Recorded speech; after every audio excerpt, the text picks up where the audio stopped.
अगला क्वेश्चन भी है, so that the set of all matrices A B minus B A where A and B are real numbers not both equal to zero is a group under matrix multiplication. ठीक है, तो इस बार matrix क्या दे रखा है, A B minus B और ए B minus B और ए, इसको क्या कर लो, कोई एक ए मैट्रिक्स बना लो। ठीक है, तो हम क्या करते हैं, इसी को विद रिस्पेक्ट टू मल्टीप्लिकेशन एक ग्रुप है या नहीं है चेक करना है। ए और बी रियल नंबर है, ए और बी को चेंज करते रहोगे आपके पास अलग अलग मैट्रिक्स बनते रहेंगे, इसलिए उसने मैट्रिसेस वर्ड यूज किया है जहां पे A and B are where A and B are real numbers not both equal to zero. ठीक है, चलो हम क्या करते हैं, इसी के बारे में बात करते हैं। तो पहले क्या बोलते हैं, वही जो पहले किया था कि let G be the set of all matrix, set be the set of all matrices. ठीक है, अब जी के अंदर सभी मैट्रिसेस आ जाएंगे, ए और बी को चेंज करते रहो, जो अलग अलग मैट्रिसेस बन रहे हैं उनको एक सेट के अंदर रख दिया जिसको जी से डिनोट कर दिया। ठीक है, हमको दिखाना क्या है, टू प्रूव कि G with respect to multiplication is a group. ठीक है, इज अ ग्रुप। तो पहले क्या करते हैं, ग्रुप के पहले प्रॉपर्टी क्लोजर प्रॉपर्टी के बारे में बात करते हैं। ठीक है, एक सेकेंड, मार्कर को चेंज कर दिया जाए। ठीक है, चलो बात करते हैं क्लोजर प्रॉपर्टी के बारे में। तो वही है, लेट मान लेते हैं हमारे पास एक A1 और A2 दो मैट्रिसेस हैं जो जी के अंदर से आते हैं। A1 A2 कैसे बनेगा, A1 कितने के बराबर होगा, हमारे पास A1 B1 माइनस के B1 A1 के बराबर होगा। ऐसे ही A2 कितने के बराबर होगा, A2 B2 माइनस के B2 A2 के बराबर होगा। ठीक है, सच दैट अगर हम इनको मल्टीप्लाई करते हैं A1 A2 तो वो भी क्या होगा, जी के अंदर से ही आएगा, वो भी एक 2x2 ऑर्डर का ही होने वाला है। अब एलिमेंट कुछ चेंज हो जाते हैं कोई फर्क नहीं पड़ने वाला है, मल्टीप्लाई करोगे तो कुछ तो नया मिलने ही वाला है, वो सबको भी मालूम है। लेकिन क्या होगा, वो भी एक 2x2 का होगा, मतलब जी के अंदर से ही आने वाला है। ठीक है, ये और भी रियल नंबर है, तो रियल नंबर कुछ भी हो सकता है। ठीक है, ठीक है, तो हम क्या बोलेंगे, therefore G is closed with respect to multiplication. ठीक है, चलो ये हो गया। फिर नेक्स्ट बात करते हैं एसोसिएटिविटी के बारे में। तो आपको भी मालूम है मैट्रिक्स मल्टीप्लिकेशन हमेशा ही एसोसिएटिव होते हैं, तो हम डायरेक्टली बोल देंगे we know that multiplication of matrices multiplication of matrices are always associative. ठीक है यार, रुको थोड़ा सा, चलो तो कंटिन्यू करते हैं, आर ऑलवेज एसोसिएटिव। ठीक है, फिर बात करते हैं एग्जिस्टेंस ऑफ लेफ्ट आइडेंटिटी के बारे में, एग्जिस्टेंस ऑफ लेफ्ट आइडेंटिटी। ठीक है, तो क्या करते हैं, वही जो पहले काम किया था, वी नो दैट इफ हमारे पास एक मैट्रिक्स है, मान लेते हैं डी, और उसको अगर हम ए मैट्रिक्स के साथ मल्टीप्लाई करते हैं और हमको ए ही मिल जाता है, तो हम क्या बोलते हैं, डी क्या है, identity matrix. Then D is called identity matrix, identity matrix या आइडेंटिटी एलिमेंट बोल दो। ठीक है, चलो क्या करते हैं, अब मान लेते हैं let D is equal to 1001 और ए मैट्रिक्स क्या है, A B minus B A. तो क्या करते हैं, मल्टीप्लाई करते हैं, और ए मैट्रिक्स हमको दे ही रखा है A B minus B A, multiply करते हैं तो क्या होता है, सच दैट अगर हम d इंटू ए निकालते हैं तो मतलब क्या 1001 इंटू में क्या ए बी माइनस बी ए, तो कितना मिलेगा 1 इंटू ए हो गया, 0 इंटू माइनस बी 0 हो गया, 1 इंटू बी हो गया, यहाँ पे 0, यहाँ पे 0, यहाँ पे माइनस बी हो गया, यहाँ पे 0, यहाँ पे ए हो गया। तो यही क्या है, हमारे पास ए मैट्रिक्स है। तो हम क्या बोलेंगे, D equal to 1001 is the, last में लिख देना hence D equal to 1001 is the left identity. ठीक है, चलो आप क्या करो, इसको नोट करो, बात करते हैं एग्जिस्टेंस ऑफ लेफ्ट इनवर्स के बारे में। ठीक है, आप क्या करो, ऊपर का नोट करो, थोड़ा सा रफ करना पड़ेगा। ठीक है, हो गया, चलो तो बात करते हैं एग्जिस्टेंस ऑफ लेफ्ट इनवर्स के बारे में। Existence of left inverse. ठीक है, तो क्या कहते हैं, we know that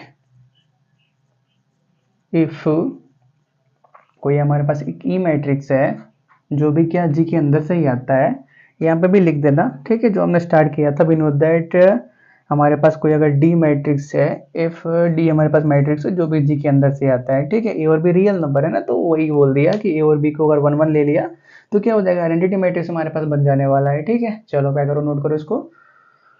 identity matrix चलो क्या, if E belongs to G such that, क्योंकि आइडेंटिटी और इनवर्स दोनों का कंडीशन यही होता है कि जिस भी आप एलिमेंट को बाहर से मान रहे हो, आइडेंटिटी को भी मान रहे हो, तो वो भी उसी सेट के अंदर से आना चाहिए, इनवर्स को मान रहे हो वो भी उसी सेट के अंदर से आना चाहिए। ठीक है, ये बात तो क्लियर है ना, बहुत पहले की बात है। ठीक है, सच दैट अगर हम क्या करते हैं, ई के साथ ए को मल्टीप्लाई करते हैं तो हमको क्या मिल जाए, आइडेंटिटी मैट्रिक्स डी मिल जाए। ठीक है, तो हम क्या करते हैं, इसी की वैल्यू के बारे में बात करते हैं। Here D is equal to 1।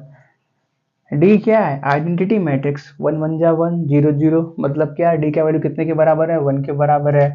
Then अगर हम बात करें ई के बारे में तो वो कितने के बराबर होगा, 1 अपान ए के बारे में, 1 अपान ए के बराबर होगा। इसको कोई इक्वेशन नंबर 1 बोल दो तो क्या बोलोगे, देन फ्रॉम इक्वेशन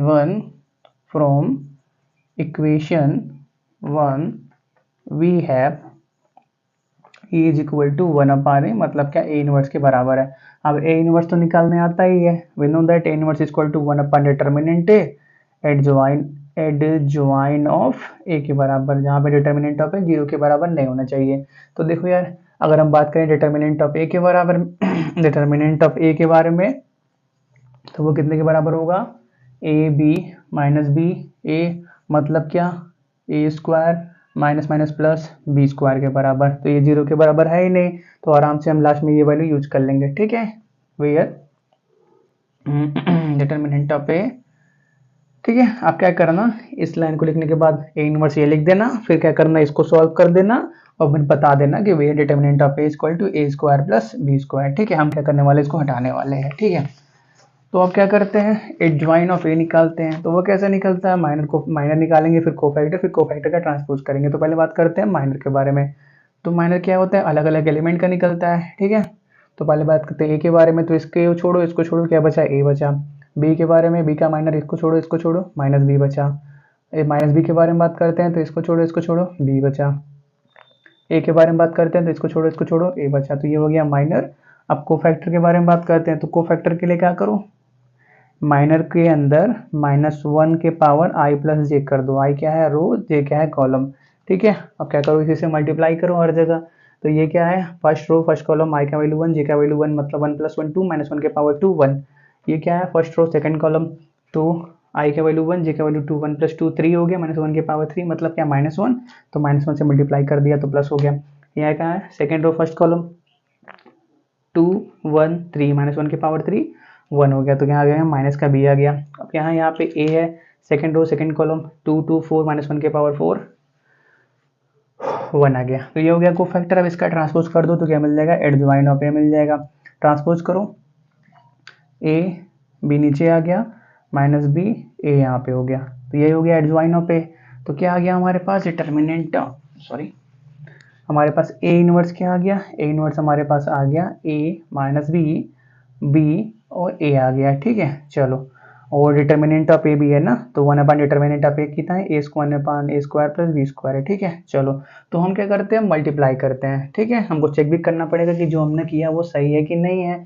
तो हमको क्या मिल गया, ए इनवर्स का वैल्यू मिल गया, सच दैट। अब क्या करते हैं, अगर हम ए इनवर्स ए करते हैं तो देखते हैं कितना मिलता है। ठीक है, तो ए इनवर्स का वैल्यू कितना है, 1 अपान ए स्क्वायर प्लस बी स्क्वायर को भी बाहर रखो, पहले मैट्रिसेस को मल्टीप्लाई करो। मैट्रिसेस क्या क्या है हमारे पास, ए माइनस बी, बी और ए है, और एक ए मैट्रिक्स क्या है, ए बी माइनस बी और ए है। ठीक है, मल्टीप्लाई करो इन दोनों को, ए इंटू ए स्क्वायर, अभी ये चीज़ बाहर है, यहाँ पे चलो लिख दो 1 अपान ए स्क्वायर प्लस बी स्क्वायर। ठीक है, ए इंटू ए स्क्वायर, और फिर क्या है, माइनस माइनस प्लस हो जाएगा, प्लस का बी स्क्वायर, और फिर क्या है, ए इंटू बी, ए बी हो जाएगा, माइनस बी इंटू ए, माइनस का बी ए हो जाने वाला है, बी इंटू ए, बी ए हो जाने वाला है, प्लस ए इंटू बी, मतलब यहाँ पे माइनस है तो माइनस का ए बी हो जाएगा।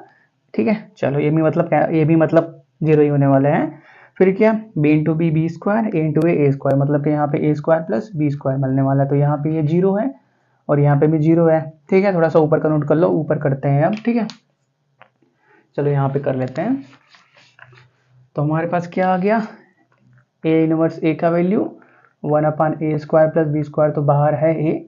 मैट्रिक्स के अंदर बचा हमारे पास a² plus B square 0 0 a² plus B square. अब आपको भी मालूम है, इसको अंदर मल्टीप्लाई करेंगे तो ये कोई एक कांस्टेंट है, तो हर जगह मल्टीप्लाई में जाएगा, हर एलिमेंट के साथ मल्टीप्लाई में जाएगा। तो यहाँ पे क्या हो जाएगा, ये a² plus B square upon a² plus B square हो जाने वाला है। और यहाँ पे 0 के साथ मल्टीप्लाई करोगे तो 0/a² प्लस बी स्क्वायर बनेगा, मतलब वो भी क्या 0 ही हो जाने वाला है। यहाँ पे भी क्या 0/a² प्लस बी स्क्वायर, मतलब 0/समथिंग, मतलब क्या 0 ही। और यहाँ पे क्या होगा a² plus B square upon a² plus B square. तो काट सभी काट के क्या होने वाला है, 1 ही होने वाला है। तो ये क्या हो गया, सिंपली हमारे पास 1 0 0 1, यही क्या था हमारे पास आइडेंटिटी मैट्रिक्स था। तो हम क्या बोलेंगे, हेंस